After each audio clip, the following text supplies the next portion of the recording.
bem lá, gente? Então, depois de descrever, né, as grandezas impulso e quantidade de movimento, vamos fazer a análise da conservação dessa quantidade de movimento. Para isso, a gente precisa definir o que é um sistema mecanicamente isolado. Então, esse sistema ele vai ser denominado isolado de forças externas quando não atuam forças externas sobre o sistema, né, podendo, no entanto, né, ter forças internas trocadas entre os corpos que compõem o sistema. Existem forças externas, mas a resultante dessas forças é nula, ou podem existir forças externas, mas a intensidade delas é tão pequena comparado com as forças internas que a gente pode desprezar essas forças externas. Por exemplo, aqui, ó, dois patinadores, um de frente para o outro. Inicialmente os dois estão em repouso. Após se empurrarem, né, trocando forças de ação e reação, um vai para um lado, o outro vai para o outro lado, cada um para um lado, com velocidades diferentes de zero. Então vamos analisar a conservação da quantidade de movimento para essa situação. O princípio da conservação da quantidade de movimento fala que a quantidade de movimento de um sistema de corpos isolado de forças externas é constante. Ou seja, a quantidade de movimento que eles tinham antes, inicialmente, ao evento, é igual à quantidade de movimento final ao evento. No exemplo dos patinadores, antes deles se empurrar, eles tinham uma certa quantidade de movimento, que no caso, como os dois estavam em repouso, era nula. Depois que um empurrou o outro, a quantidade de movimento do sistema continua sendo zero. Para compensar essas velocidades que deixam de ser nulas, ambos vão para lados diferentes, com velocidades decinais diferentes, e a soma da quantidade de movimento de cada patinador, que a soma é igual à quantidade de movimento do sistema, será igual a zero.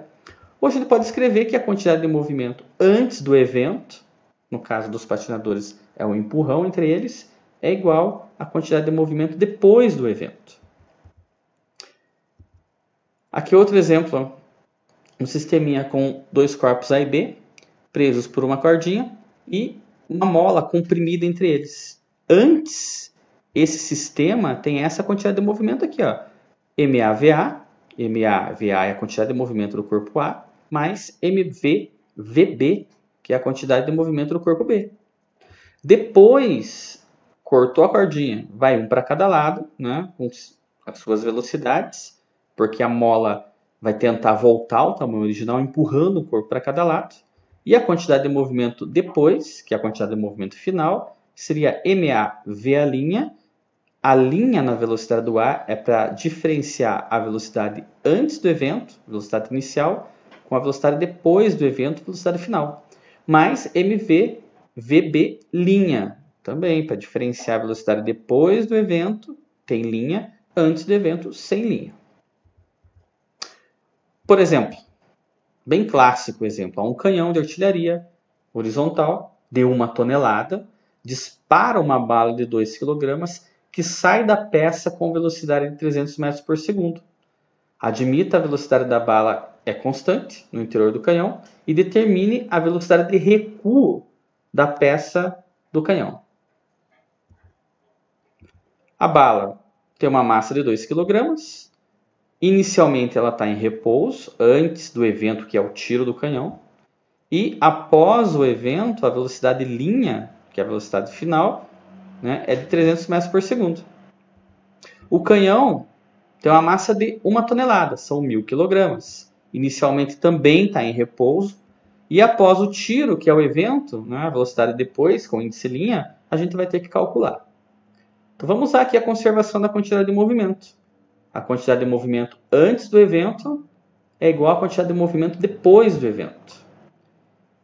Massa da bala, velocidade da bala, mais a massa do canhão vezes a velocidade do canhão antes do tiro, é igual à massa da bala, vezes a velocidade da bala após o tiro, que é o VB', mais a massa do canhão, vezes a velocidade do canhão após o tiro, que é o VC'.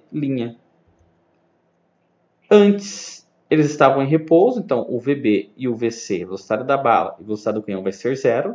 Depois, o que acontece?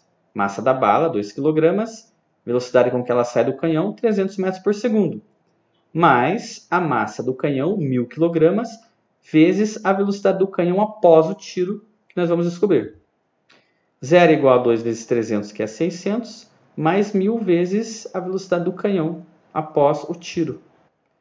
Passo o 600 para cá negativo e o 1.000 dividindo. Então, a velocidade do canhão após o tiro é de menos 0,6 metros por segundo. O sinal negativo indica que o projétil ou a bala foi para um lado e o recuo do canhão para o outro lado, compensando as velocidades no sinal para conservar a quantidade de movimento. Tá certo lá, gente? Valeu!